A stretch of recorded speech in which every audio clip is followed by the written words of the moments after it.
do you see happening in that sector?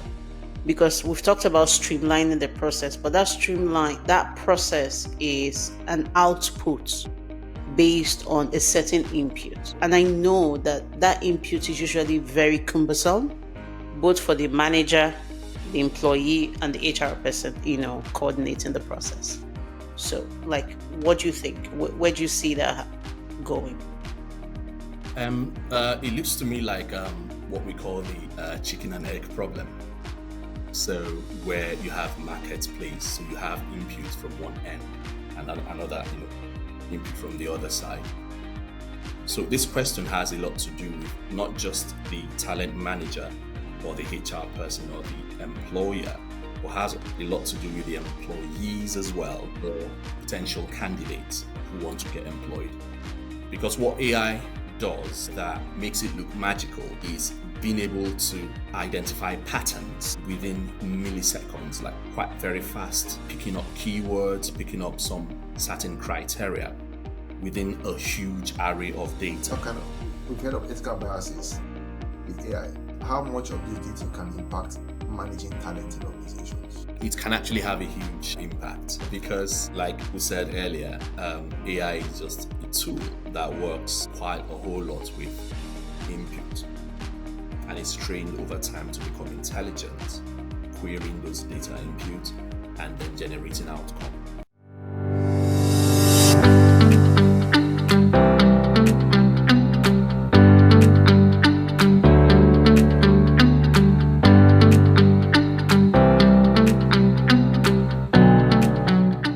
Skillfully spoken, your go-to destination for insight on talent management, offshoring, outsourcing, and HR transformation. Join us as we explore how global talent and smart businesses can transform your organization's future. I'm your host, Udoka, and with me is Uchechi. And also on the show today is our guest. His name is Richard Opara. Richard, you're welcome to the show. Thank you so much for having me. Yeah. Our discussion today is on talent management in the age of AI and competitive advantage. You're welcome. The reason why we are going through this topic is because it's a changing world. We are introducing AI into almost every single thing, and there's need to still be authentic with what we do. And so we're trying to say, how can we use this as a competitive advantage as concerns talent management? So let's dive in. Richard, you're welcome. Thank you. For talent management, I don't know if you understand fully much about how the reason why we've been looking at talent management as ProBody is because it's very key to everything in the future of work. There's a pipeline. It's a pipeline of people who are ready to work. There's a pipeline of people who say they are interested in working. But a lot of things have been changing significantly in the environment. What do you think about that talent pipeline in today's world? Yeah, so just before I delve into that, just a brief intro of myself. I'm Rich Opara, and I work as a digital consultant to companies, most of them tech companies within the UK, America, and Europe as well. I've had the opportunity to work with brands like Google, Samsung, Adobe, Barclays, British Petroleum, and all sorts of brands like that. And part of my remit is to be able to use digital technology to improve performance, to improve every process within the business. This could be in marketing, it could be in HR, it could be in any sort of process you have within the business. But the whole idea is to be able to use digital tools to improve performance, to improve people, to improve profit, and obviously increase profit as well for the organization. So when it comes to the aspect of talent management and AI, obviously we're talking about a pool of talents, of skilled people that are ready to do some certain jobs and will meet a certain criteria to be able to do that. Where AI comes in and obviously very useful in this process is the use of data, because for a lot of people, AI could be a gimmick. It could just be something they feel a machine is just doing, very intelligent machines. But it works largely with big data, large data models, where it pulls all sorts of queries from there and then uses different criteria to be able to generate outcome when asked or when queried at millisecond speed. So it's very useful when it comes to talent management because it could help to manage that process. It could help to streamline what we call segmentation.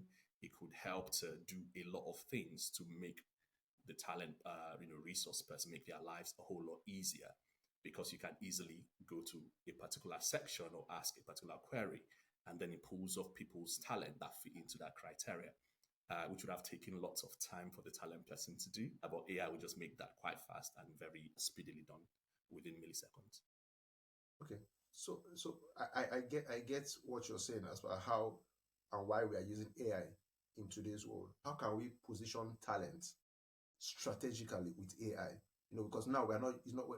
Let me use the.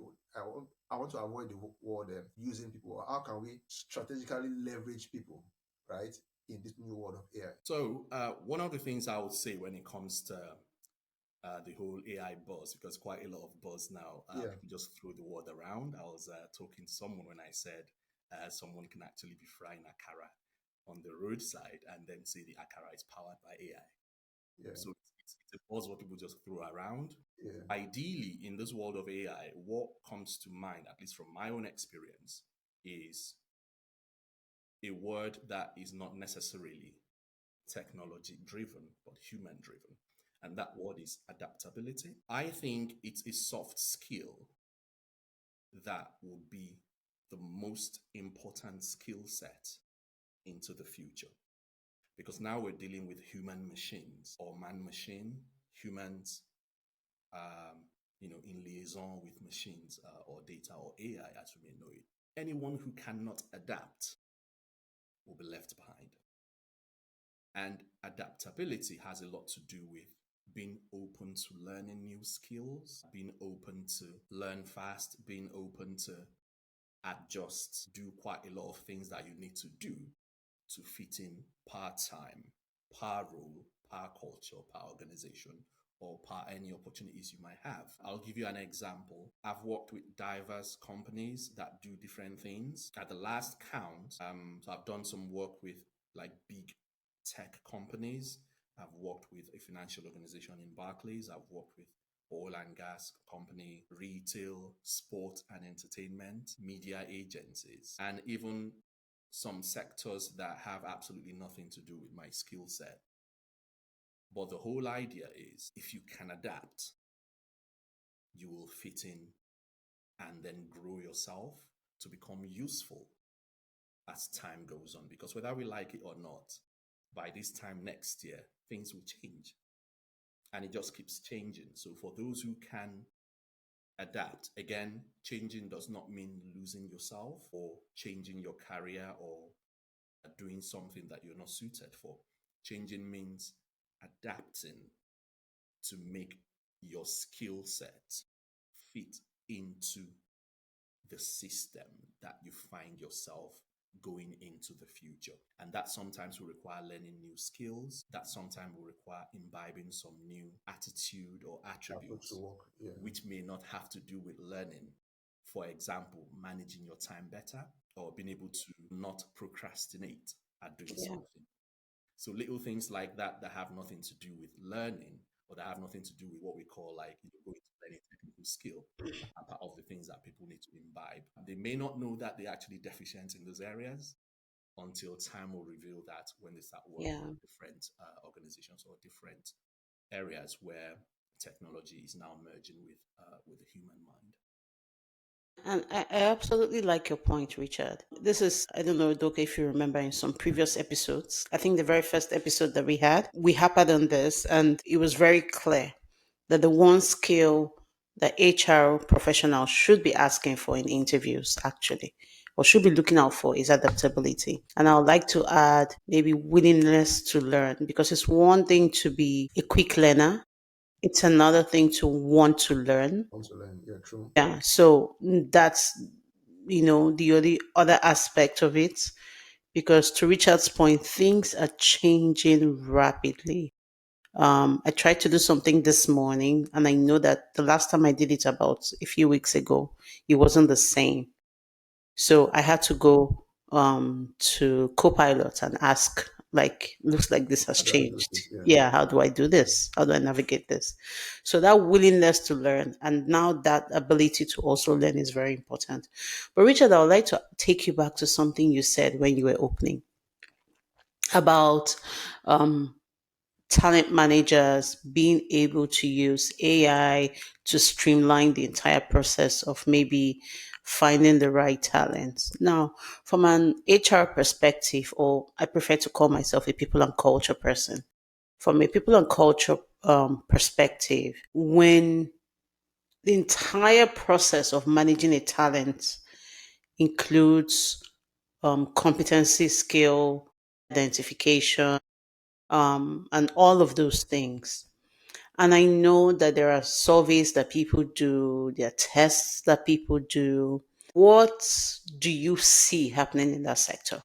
Because we've talked about streamlining the process, but that process is an output based on a certain input. And I know that that input is usually very cumbersome, both for the manager, the employee, and the HR person, coordinating the process.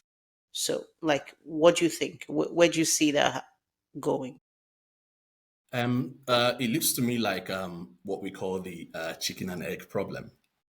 So where you have marketplace, so you have input from one end and another, input from the other side. So this question has a lot to do with not just the talent manager or the HR person or the employer, but has a lot to do with the employees as well or potential candidates who want to get employed. Because what AI does that makes it look magical is being able to identify patterns within milliseconds, like quite very fast, picking up keywords, picking up some certain criteria within a huge array of data. Now, for the talent manager who is looking for someone who is good at, let's say, Canva, for example, the tool, or you're good at maybe Adobe Experience or Google Analytics or whatever. It could be even someone who is good at football or someone who is good at singing or whatever this talent or skill you may need. Just being able to input that into the machine or the query system or the AI tool as whatever it may be, and it being able to generate that where you have an array of candidates who have such keywords on their CV or on their profile obviously would help the talent manager to make better decisions in terms of what he or she is looking for. The problem then is, what if the candidates don't have such keywords on their profile or on their CV?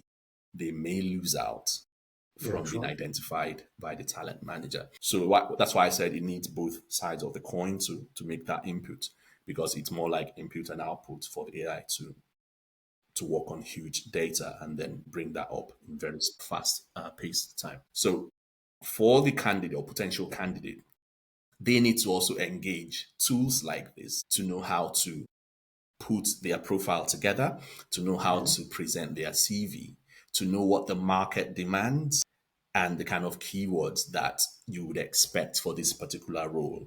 So if I'm going for a project manager role, for example, I should have an idea or basic knowledge of what that role entails, the kind of tools the role might require, be it Prince 2, be it PMP or whatever other project management qualification, maybe Agile or the other one, as well as Scrum.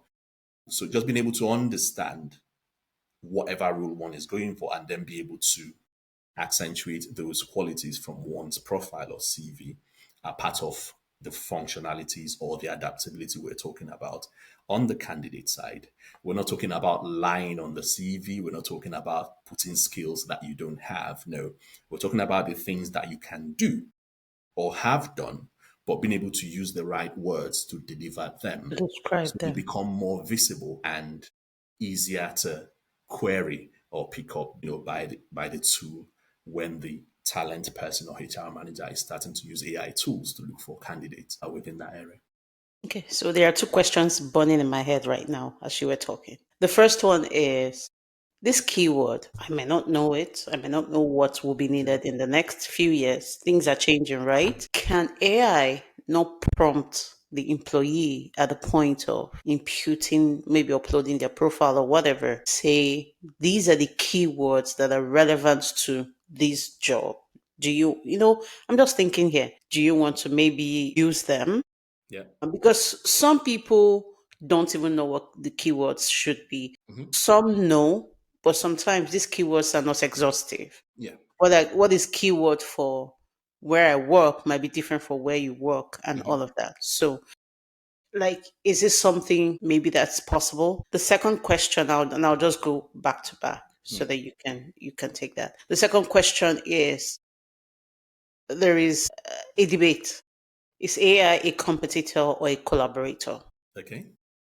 And a lot of people are quick to say it's a collaborator. The guy doesn't take your jobs, but he only takes the jobs Yeah. of people that don't know how to use it and all of that. But we've also seen AI actually taking people's jobs. So is it a competitor? Is it a collaborator? And how can people who are very skilled, and I had a conversation about Okay. entry level positions Yeah. and how it's It's like almost as if three AI is prestige elevating positions. it, eliminating it, right? So, in the light of that collaborator and competitor, what do you think? I can go through the questions again if you want. Yeah. Yeah. I need you to repeat the third one, but let me go through the first. Okay, all right. Yeah. This is a human, not an AI.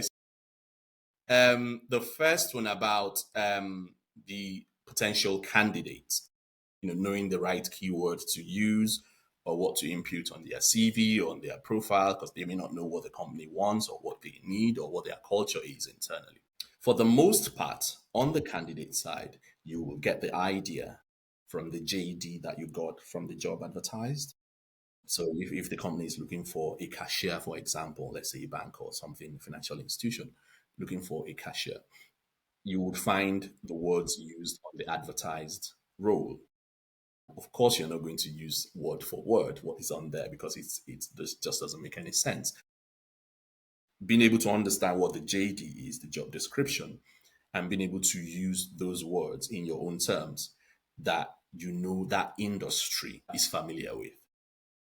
You have them on your CV. It could be tools, it could be platforms, it could be software tools, it could be anything that is largely used within that industry. I know for people who work in banking, and like there's Finacle. The Finacle is called. Yeah, yeah, Yeah, yeah. yeah. So there's Finacle. So it depends on the role. If the role also involves some basic project management, for example, there are lots of project management tools that you can include there, from Masana to Confluence to Monday.com, and my favorite at Google, Smartsheet.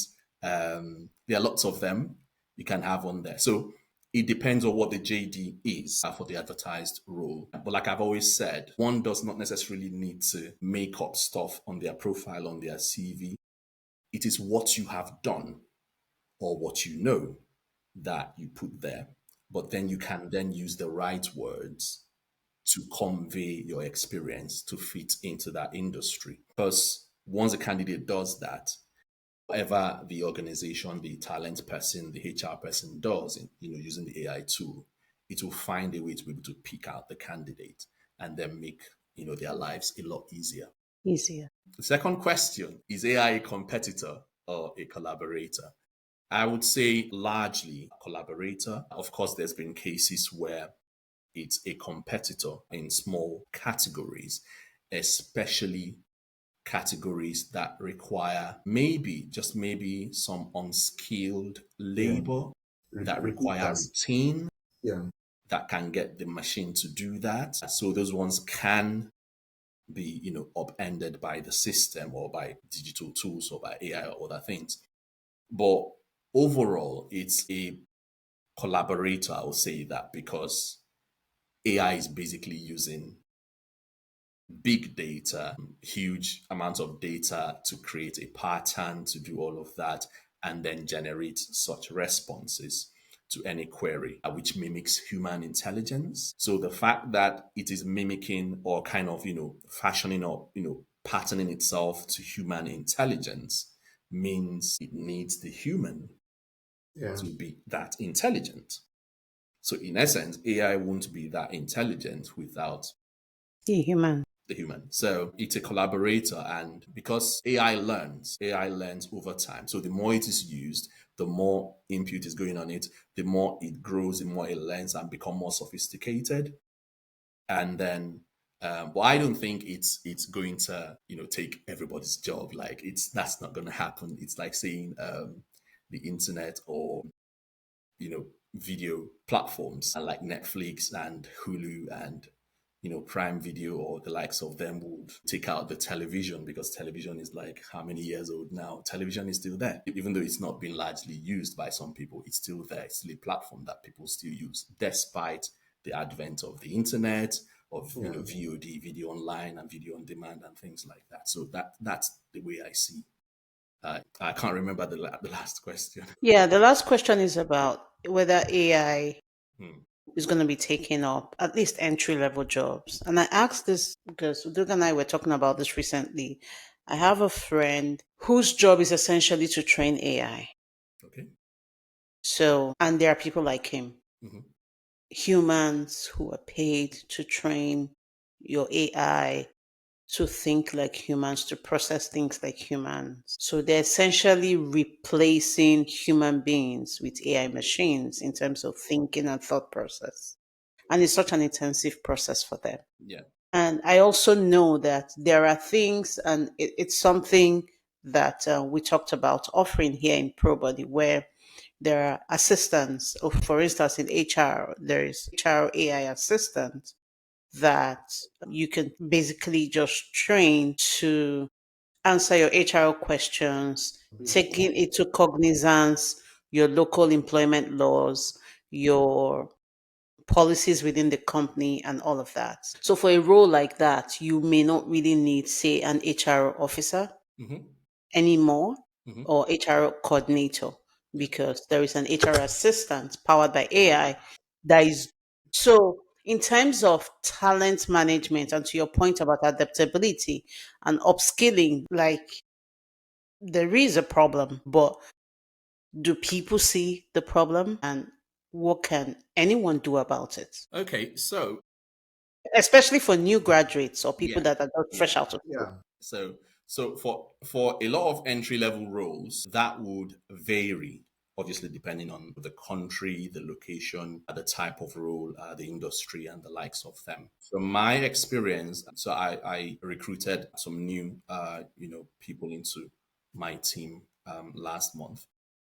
What I found out in that process was, because entry level roles sometimes can be varying and specifically suited to an organization and a team. Sometimes tools like AI may not necessarily cover all the length and breadth of such roles. I'll give you an example. So while trying to open another account to do, come, I remember this on HSBC. So I was trying to use the AI tool there to help me out on some of the challenges I was facing trying to open the account. It just wasn't giving me the answer that I wanted. So I'll frame the question in different ways. It just pop up so many responses, and obviously you could feel it. Obviously, in not human to be Inhuman. able to Yeah. understand what you're talking about. And in the end, it will then ask you, would you like to speak with a customer service agent?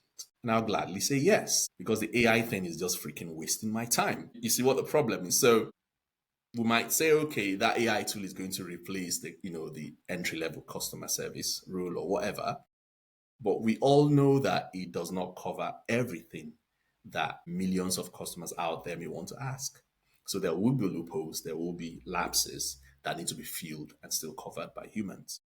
Isn't that what the human training the AI is supposed to achieve?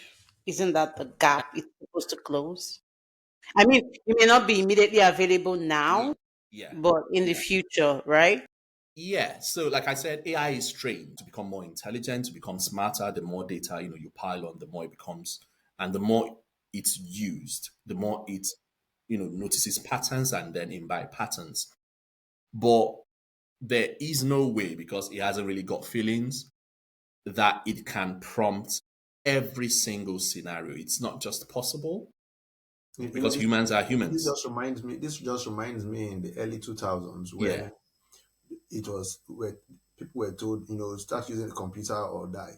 yeah, Why? Where we had back in school, then we had a lot of people that were typists, secretaries were yeah, using typewriters, and were all told, typists needed to have learned to use the typewriter, or if not, they'll be out of job. A mm, lot of students were being told you need to start learning to type your assignments on computers, and it was a big deal then. I remember yeah, the big boss there, and truthfully, we didn't die at the Mm-hmm. end.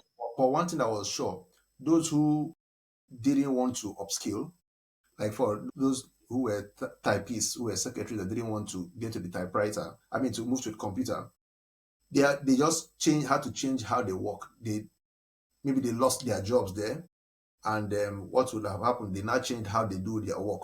They said to, yes, I want to remain with my typewriter, but my customers or my clients will have to change. There are some people that need the typewriter, right? But everyone had to adapt to adjust to the new ways of mm, working. Everyone, you now have to deliver assignments.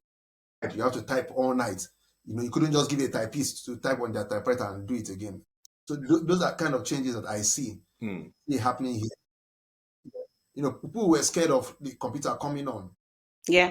but we are here and we are all surviving. I'm yeah, sure some children don't know what a typewriter looks like. Yeah. And even in what is being taught in schools, it will be more around AI. I know my kids use AI in school for certain levels of assignments. It's legal. They're allowed to do that. So it just changes because at some point I remember to the typewriter scenario you raised. yeah, I know that I did it in primary and secondary school. It was a subject where you had to learn ASDF, mhm, column IJK, yeah, LJK, yeah. But did he help me when we transitioned to computer? Of course, because he helped my typing. yeah, But at some point it was phased out from the curriculum, mm, right? mm, And nobody's teaching that anymore. They started teaching computer science. yeah. I mean, it's And it's now they're it's now teaching AI. it's Like, just similar to EV cars or yeah.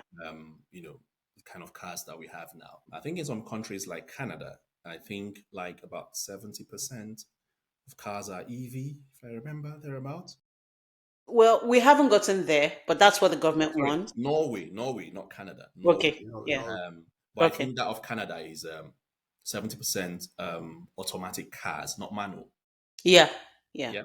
So you can see that movement from manual to automatic to EVs and the EV likes of them. and hybrid And even the driverless cars that the likes of Google are trialing out in San Francisco, in US, and those other places. that So I will not be entering.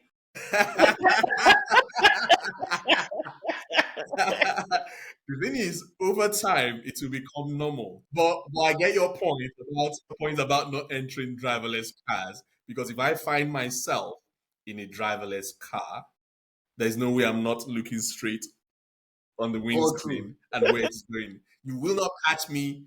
Maybe I'm typing something or no way. Way. I'll be driving with it with my eyes. So it's scary, but I'm sure over time, things it just become normal. So that transition from manual to automatic to EV to driverless, you notice that even when manual is phased out, the If experience, if the okay, if manual is phased out, the experience gained from it, driving it, using it, shifting the gears here and there, they may be different from this new type of cars that we have now, but it gives the driver a correct. different perspective to Yeah. using those new technologies for cars. Absolutely. So question: how do companies scale all their staff? Trying to upskilling them. Um, a lot of companies are scared of AI, much more scared than the individuals themselves. But they Absolutely. will adopt. They will have to adopt AI somewhere, somehow. How do you think companies should take that approach? Because you need your people to be ahead. Some people will test run it and tell you, okay, these are the risks, these are the issues. Because you're going into what we call uncharted regions. Yeah. We've not tested it anywhere else, so everybody's testing it, practicing it, and moving. How do you think that should go? So I'll use a practical example of mine. In 2018, in the UK, you have these two retail mergers or acquisitions. So in the UK, you have the biggest one. I think it's Tesco in the UK, followed by I think Sainsbury's, and then the likes of them. Um, 2018, I think Sainsbury's acquired Argos. Argos had Okay. that retailer, online retailer at the time. So I was brought into the business as a digital consultant to manage that That transformation, process. that process. And my role would involve trying to get the people that work at both Sainsbury's and Argos at the time to become more digital savvy because new tools are being introduced into the business and quite a lot of the people that work, especially at Sainsbury's at the time, were like people who've been in the business 10, 15, Yeah, 20, 30 years who have never used such new tools. So what I did, because the business was trying to sort of like, lay people off, people who you might want to call old school, who probably aren't used to such like new and tools. didn't want to adapt. Yeah, that they want to adapt. So one of the things I did was before that decision was taken was say, okay, let me try and talk with different people within the business to get them to understand their perspective about the fear, because there's an element of fear in this thing. Yeah. The fear of not wanting to use these new tools. It could be, oh, I haven't got the time. It could be, oh, I'm too old. It could be, I don't want to learn new things. It could be multiple reasons. Yeah, One of the things that I needed to break down in terms of trying to break the ice was to make it easy for people to know that these tools are actually very easy to learn because the fear sometimes born out of this may be difficult for me to learn. I have a lot going on in my life, family, these children, that, and all sorts. I haven't got time to start learning these new things for young people. So I had to make it easier for them to understand that these things can be learned easily. Even had to show them some demo on how it works and to also let them know that this new thing is actually meant to make your work a lot easier, faster, and just make your life a lot more fun. So just having that conversation with them, making them understand the benefits of this tool, not just to the business, but to them as well, to making their work-life balance more balanced. yeah, They came on board. Some of them went through the training, with just a week's training, and they picked it up. They literally picked it up and they were using it. So for most organizations, when it comes to this, what I will call digital, because it's a digital transformation process, where you try to transform an organization by bringing in new tools, in this case, AI tools and other things like that within the business. And then you're trying to upskill your employee, upskill the people, your workforce. It requires both, again, input from both sides, from both the employer and then the employee. So the employer in setting up the pace in terms of training, in terms of these are the things we plan to do. And this is a time lapse to be able to do that. Just pre-inform the workforce so that you prepare them ahead of time, 2 months, 3 months ahead of time. And also obviously make the plans clear in terms of what the organization will be providing for the workforce to help them to have soft landing into learning the tools or these and that, how to make their lives easy and make their work less cumbersome. Because that part is very interesting because if it's not going to make my work less cumbersome, why am I learning a new tool? Learning it. Exactly. So Yeah.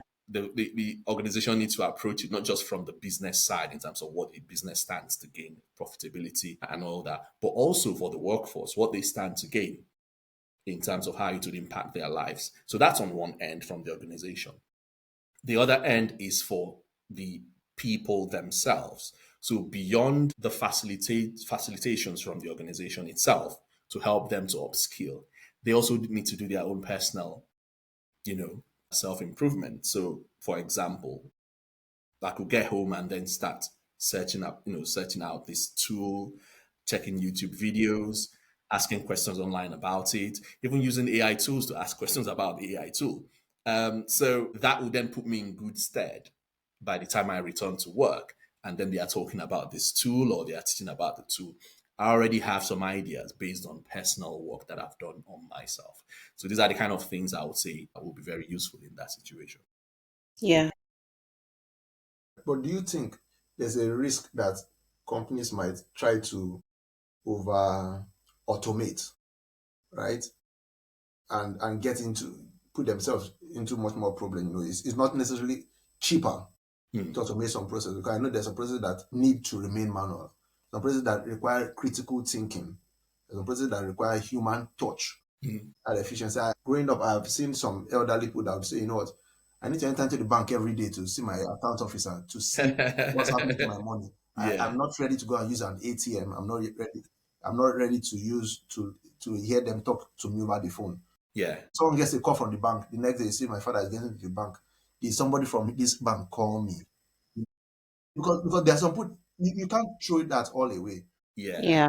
Yeah. So is there a possibility that some people might try to automate at a huge cost and it's not necessarily profitable? Hmm. So, what I'll say is part of the process of digital transformation in terms of improving business process, improving how organizations function by introducing new technology or new tools, or in this case, AI tools. One of the things that we look out for is to manage the risk of introducing new tools into an organization, not just in terms of usability of that tool, but projection of the profitability that the Hmm. tool will Yes. bring into the business. If I'm going to get this vendor to supply this AI tool and it will cost me £1 million, for example, to get that tool into the business. If that tool is not going to make me more than I have spent to bring the tool into the business, there is no point using that tool because you should be able to make more money that that you've Yeah. invested into something. So those are the kind of things we look out for. I have an example in my current project where the business had gotten this data analytics tool last year, but it's just not fit for purpose because what they were trying to solve, that analytics tool could solve a part of it. Parts. It couldn't solve the other part, but they've paid for it. Very It's invested. been Yeah. integrated into the business. The workforce have been trained on it and trying to like ram it down the throats of people to get to use it. Only about 9 months to 12 months later that the business is now saying, nah, this thing is not working because they've used it in different scenarios. Clients are complaining about this, clients are asking these questions, but that tool could not solve those client problems for which the tool was brought into the business in the first place. So that could happen. So when it comes to like, can businesses over automate? That would depend on what tool that it's been implemented. That would depend on the goal and objective of why that tool was brought into the business in the first place. Because sometimes the objective may not be for profitability, it could be Mm. for something else Yeah. entirely. Yeah. And if it does that perfectly, that's fine. Yeah. Some is to improve business process, some is to improve marketing and sales, some is to improve recruitment, some is to improve different things within the business workflow within different things within the business. So it depends on what the organization wants to do with the tool and if that tool meets that need. Need. But obviously, risk factors have to be taken into consideration when bringing any tool because you need to know what you're implementing first. Otherwise, you're going to be like this data analytics tool that I talked about earlier, where it was implemented and Yeah. now it's been cancelled They're trying and to phase it waste out. of Yeah. time. So basically, run a benefit cost analysis Yeah, to be sure of what the benefits are over what the cost will yeah, be. I just want to take us back to your response to Doka's question about transitioning within an organization and why sometimes people are not very open to adapting to new technology. One of the things that I think also happens, one of the fears is also fear of failure. Now, you could have a very skilled worker, somebody that's very skilled, maybe even a high flyer who has performed exceedingly well. And they're just scared that introduction of this tool, if they're not able to learn it quickly or learn it properly, it will impact on their performance. And sometimes they resist it. So I think it also ties in nicely to the whole change management process. And my favorite change management process is by John Cotter. Okay. There's this book, The Iceberg is Melting. You should read it. It is phenomenal. It's a very small book that talks about 8 stages of change management. But one of the things that I also find that works, Talking and about one of the one of the things that I particularly love about his model is advocating for an internal brand ambassador. Okay. So if you have, there are key people in every organization who are not leaders, but they're influencers. Yep. So there are people that know what's going on in the company, even when management has not announced it. And those people have influence on the shop floor. Yeah. Like they say something, every other person is running with it. If you can identify those people within your organization, get their buying into whatever changes you want to make, and basically have them advocate during lunch, during just advocate. It helps, also with adaptation of whatever skills or whatever tools that you want to introduce Hmm. within the system. Yeah, Yeah. just thought it. Absolutely. Yeah. and so I'll ask another question. With the ethical kind of, we've heard of ethical biases with AI. How much of this do you think can impact managing talent in organizations? It can actually have a huge impact because, like we said earlier, AI is just a tool that works quite a whole lot with input and is trained over time to become intelligent, querying those data input and then generating outcome from them. So if you keep imputing the wrong thing into it, it will generate the wrong thing as well. I think I remember an organization that was trying to, I think it was images of different people. And I can't remember the full details, but I know there was a situation that happened early this year or last year where the AI tool wasn't picking out, like Facial recognition. the facial recognition of different people, especially those from the black complexion. So things like that can be quite harming to what AI can do. So that ethical aspect is very very key because it will then make sure that we have proper compliance, proper regulation of the kind of input that goes into AI tools and then to be able to bring out the correct information. Because even some of the tools that we have now, sometimes I've read reports where they pull up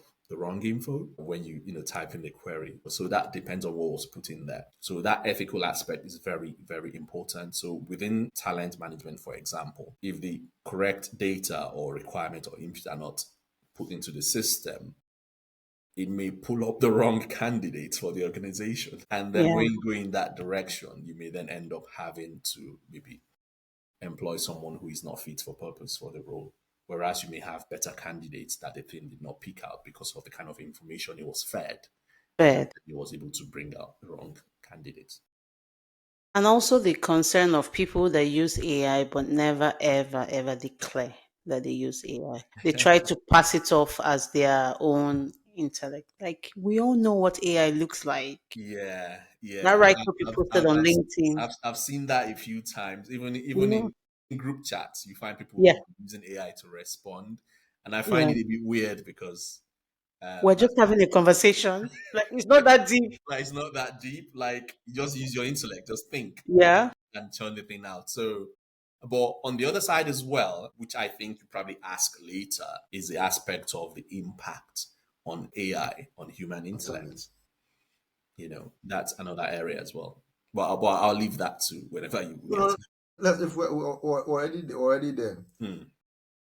So let's just go. So how do you Yeah. think it's going to impact people? So one of the major impacts Workforce. obviously is reduced intellectual capacity. And that can be seen in a lot of young people in this, internet generation where most of the learned skill is literally not imbibed. Yeah. So it's just to Google it, it's just to chat GPT it, it's just to search any, online query or AI tool to generate the answers. Now, when you ask them to then present this in person or talk about it, or you ask them deeper questions about the things that they have said, they're not able to say anything. So you now feel like, oh, you have lots of people who just throw words around. But when you then ask them beneath the surface what they mean, they can't even explain what they mean. Yeah, And you true. also see that on social media a lot. People just throw words around, words they found somewhere, and then they have no clue what they're talking about. They just throw words around because when you ask them to explain what they mean, they can't really tell you what they mean, or they just Just say they that can't tell you. that's what they got. That's just Yeah, yeah. So people should be able to read, to learn, to understand, comprehend, know stuff beyond the whole AI thing, so that when you're trying to talk about what you AI'd, you'll be able to defend yourself, defend your intellectual capacity, show that you articulate, you're smart, you're intelligent, and not just churning out AI generated responses. I mean, I absolutely agree with you. The more you stretch your brain muscles, the more it expands, and you can, it's just the concept of a creative person that stops creating cannot create anymore. But the more you create, the more you stretch those creative muscles. Yeah. But let me postulate another perspective. Okay. Let me postulate another perspective. So I had this discussion with an educator who, obviously, for obvious reasons, doesn't want AI in schools, right? And then I said, how about us rethinking how education has been done prior to now? Previously, we asked people go and say write your school projects. Now AI is churning out projects in minutes. What some of us had to go to the library to research. There wasn't even any Google at the time. Yeah, Uh, yeah. oh my I god, I remember. feel so old. Okay, Oh but goodness. but maybe it's time to rethink how that is done. Yeah, How about they go to AI and get whatever they want, and then go read it, go study it, and then come defend it? So you're not putting a law against the use of AI, because I think it's a battle that a lot of schools are going to lose eventually. yeah, They will never win that battle. So, and I said to this educator, I said, I hear you, I get where you're coming from, but this battle, nobody has ever fought technology and won. Nobody. And the schools will lose this battle. So hmm rather than fight this war that they will never win, hmm how about rethinking how it is done? So rather than tell me go and write, just hmm download it from AI and tell me it's okay. Declare that you got it from AI. That's fine. But can you, to Richard's point, can you speak to it? you speak So to it. you go back, you study it. So you're coming to me. I know it's AI generated, but you're speaking to me authoritatively because maybe AI has taught you, and you can. So it becomes your knowledge, and then the concept, and it then makes sense because the concept of artificial intelligence, it is not originally your intelligence, but it substitutes and it helps you become more intelligent. So I mean, that's a perspective I think Yeah, that yeah. I like that perspective, but let me throw a curveball. Would you want to be treated by a doctor that learns from AI? yeah. Well, I know. And like I said, I don't want to be treated like, I don't want that, right? But at some point things might probably get there. And to the initial point we started with, how adaptable are we? How ready are we? Maybe because personally I'm very open to learning new things, Yep. and I'm a quick risk taker, especially for something that's obviously we're going to lose. So why are we wasting time? You've given up, or you've given Yeah, up. You need to yeah. I adapt. mean, not God, that I've given up. Maybe I'm being realistic. Yeah, maybe she's I just preparing for the doomsday. Yeah, why are we fighting this? Rather than But fight it, the how can we use it? So I don't want my doctor checking AI. I don't want my doctor doing all of that. Of course, yeah, that's my preference. yeah. But if they find a way hmm that they can leverage that without putting Yeah. human lives at risk, hmm then why not? Yeah. So that's where we remember when we started, we talked about AI being a competitor or a A collaborator. collaborator. The challenge with using AI a lot is, why do I need to use my intellect if I can use AI. So for kids who are at school, university, and the likes of them, when they use these AI tools to, you know, answer questions or solve problems and the likes of them, there is no motivation for them to then learn it. Yeah. And because there is no motivation, they come out without really having that deep knowledge, understanding, or being able to articulate the things that they've So artificially. maybe we change learning outcomes. Okay. We change how we want to learn. We Okay. change the model, we change how we do it so that people can still learn, Hmm. but in a different way using AI. I mean, I'm just thinking, I'm sure that even if we ask AI this question, AI will even give us the answer. Like it will give us the answer. Like AI is all over the place. We want to change how schools. I'm sure it will come up with Yeah. something. Yeah. So I I, think it's I guess something something worth that we should look worth at exploring. in Mm. what you're saying is Mm. when we say AI is not one random Yeah. robot somewhere. Yeah. It's a wealth of information off the web or somewhere that Oh, some people have names for their AI. So yeah, Yeah. Yeah. It's still data so driven. it's pulling out wealth of information from one Mm. location somewhere. However, a lot of that ability to sit down to read a book is very, it's very stimulating to the love. brain. Stimulating to the brain. And so when you get to even an older age, when you're retired, if you don't have something that stimulates your brain, Yeah. you begin to shut down. And that's why people go on walks. People tend to read books at those age, and it helps you to think. It helps you. But when everything is just AI, whatever you just want is just AI. It's just that you look at it, and guess what? You just move away. The only difference that from what you've said, which I appreciate, is before you come to present it anywhere, you must come and show us that you have understood it. There's nothing Mhm. wrong with us using it, right? But don't just copy and paste and just say, what, that's the answer. Just go. No, no, no. Absolutely. You've put the answer there, what, explain us, give us your thought process on how Yeah. you got here. If 1, 2, 3 does not work, okay, what is the alternative? You can't say, oh, you can't tell me, oh, let me go and ask back AI. No, we are here. You Exactly. are here. You're giving me the options. I said, okay, great. But if we tweak it 1, 2 this way, just like how we're having discussion, if we tweak it 1, 2 this way, what do you think Yeah. will happen?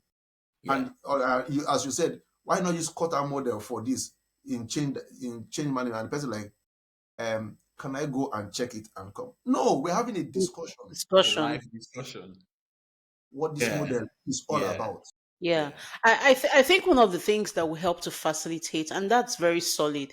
One of the things that will help to facilitate that is if we remove, because there are, I don't know, but in my opinion, I think there are elements of shame when you say you used AI for something. If I come out and say, "Oh, I used AI," say for my LinkedIn post, or I used AI for this discussion I'm having with my boss, a lot of people will look down on you like you're You're not able to. intellectually lazy. If we again, it goes back to just repurposing it, just going back to say we can't fight this. How can we make this work? Yeah. How How can we can we adapt how to can we changing? adapt? How can we repurpose how we look at this thing? How can we explore it differently? How can we utilize it so that people are still intelligent and smart, utilizing AI, and can have this robust back and forth discussion without fully dependent on that? So, and that's what happens. I mean, generally speaking, when you fight something and you're trying to push something down, people will use that thing, but will not agree that they're using it. Yeah, true. And because they are not agreeing that they are using it, whatever maximum benefits that can be derived from it, we can optimize it. But if everybody came out to say, okay, we're doing this, but here is the guideline, here is how we can do it differently. And you see people coming out boldly to say, okay, I used AI, however, 1, 2, 3, 4. You will even get smarter people. Hmm. I don't know. I just feel like there needs to be, how when many years ago there was this whole awareness campaign and advocacy for maybe HIV and things like that. I think that something like that needs to happen for AI because a lot of people, I see it everywhere I go, but people are not owning up to the fact that they're using it because nobody wants to look unintelligent. And they know because nobody wants to look unintelligent, but we Yeah. know you're using it. And then we see people tweeting and making it obvious that, oh, if you use AI, you're not really very smart. No, like, let's not do that. Let's rethink how we're using AI and let people come out with their full chest to say they're using AI. And then we repurpose it so that people are smart, people can talk about what they have read, and people can say, oh, I saw this on AI. And Mhm. so I did further research, and Yeah. this is what I learned. And conversations can happen. I don't know. That's a hill I'm willing to die on. It I won't don't be, think that AI is it won't going be a anywhere. mountain. No, it's not going anywhere. Which begs the question, though. Which begs the Yeah. question. This thing you talked about is actually very, very important. About these people feeling ashamed or not Yeah. Yeah. wanting to own up that they use AI because others may see them as maybe being unintelligent. Hmm. Which begs the question: will AI make us dumber? Well, right now, that's what's happening because we haven't reprogrammed how we are using it. Okay. Question from what you're saying, did computers make us dumber than using typewriters? No, I don't Well, think so. not well, no, because it did not claim to be human intelligent as AI is claiming to be. Because we're now using intelligence, right? If I guess it's just changing the way we think. Mm, It's Yeah. changing, like how we say, changing our ways of working, changing the way we think. Our children getting it's if you need your children to read books, it has to be a deliberate effort. mm, I'm just imagining the next 20 years. yeah, Now that I'm struggling to still buy books, even yeah, from my dad's time where books were everything. yeah. Now I buy books, and now suppose I can't read. I can't read physical books anymore. you can imagine. And you say you're a I late can't. I'm telling you. but Reverse you is say the you're a late case for adopter me. of When I technology. try to read ebooks, it doesn't, Doesn't even I'm not even reading ebooks. I'm doing Audible. okay, you okay, see, audible, so yeah, you see. yeah. So I'm doing But, Audible. but if you wanted to refer back to it, how do you then? Notes. Audible Okay, gives you, or Audible has all of that. so You but can highlight, you this can one is highlight, you can make notes but you and just all say of you're that. a late adopter of technology. Then imagine what happens to me. If you're actually late, where do you put No, me? no, no. I'm a late adopter. No, I'm actually an early adopter to give me the truth now. technology. Would you be telling me what you read from Audible? No, seriously, I'm an early adopter when it comes to technology. But when it comes to a an EV driveless, that one is the So one you that draw the Yes, not line. even I have told myself I'm going to be a late adopter. Let everybody go ahead of me. It's okay. Yeah. just final words. I'm sure we've had a long discussion here. Rich, so can you give us particular insights to learners, people who see AI is here to stay, whether we like it or not? Countries are beginning to accept it one way or another. You can't do without it. Some organizations will be late adopters of it, but it's here to stay. What's your advice to individuals in the workforce today as concerns AI? I think I'll just circle back to what we talked about some minutes ago about be open to learning, be open to learning. Even before the advent of AI, that's always been my motto to always be open to learning. I read all sorts of materials medicine, sport, entertainment, anything. And it's not just about just reading, I'm trying to add to my knowledge base. So you could say, okay, this guy is also a human AI that you're imputing data into. So that when I talk, when I articulate stuff, I'm churning out knowledge based on what I've put in. So you get my so people should just be open to learning. People should be avid readers. People should learn in diverse ways, which obviously includes AI as well. Because whether we like it or not, like you said, it's here to stay.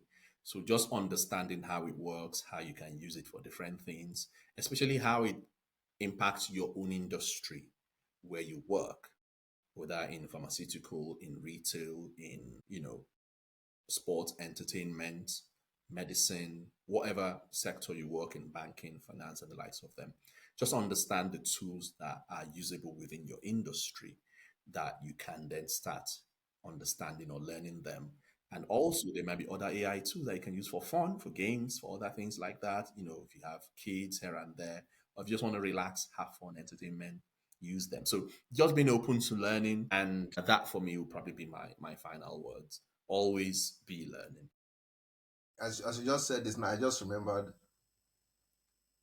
I'm seeing AI as like like how we have these virtual assistants, a doctor that is you know doing his surgery, Yeah. and he's just speaking to his, let's call his virtual assistant Harry, for all his worth here, and you're walking, and Harry just said, "Doctor, his blood pressure is dropping," and the doctor says, "Oh, okay, what do I do?" And Harry is telling him what to do, and you are the one on the table there that they are doing that surgery, and Harry is talking with the doctor, and doctor is saying, Don't worry, the person is unconscious, you doesn't know, know.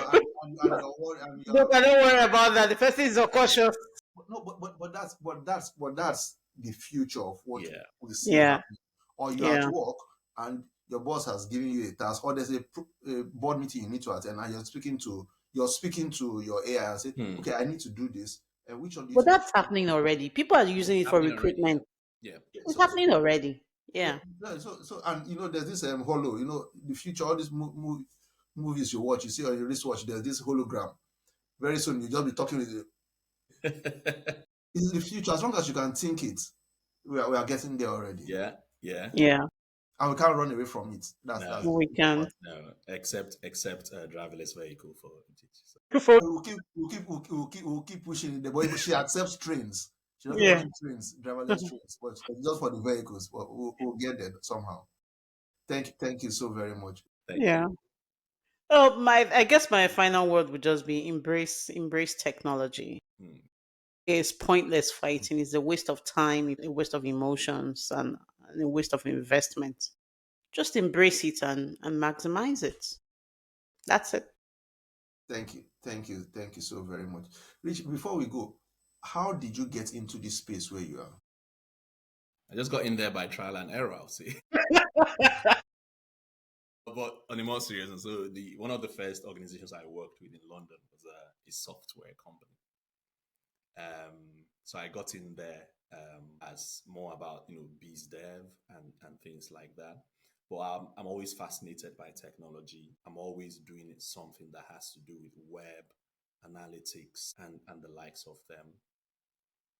So I used to see the internet as my workspace. Interestingly, you will not find me being addictive to anything web or mobile app, even though I use them for work. I don't know how to explain this. So the web is my workspace.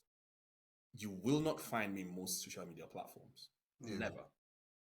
You will not find me there. So I'm able to discipline myself to use this as a tool, and then extricate myself from not being addicted to this kind of platform, because they're quite addictive in terms of how they are created and how they are put together to elicit certain human emotion Yeah, true. to drive that addiction.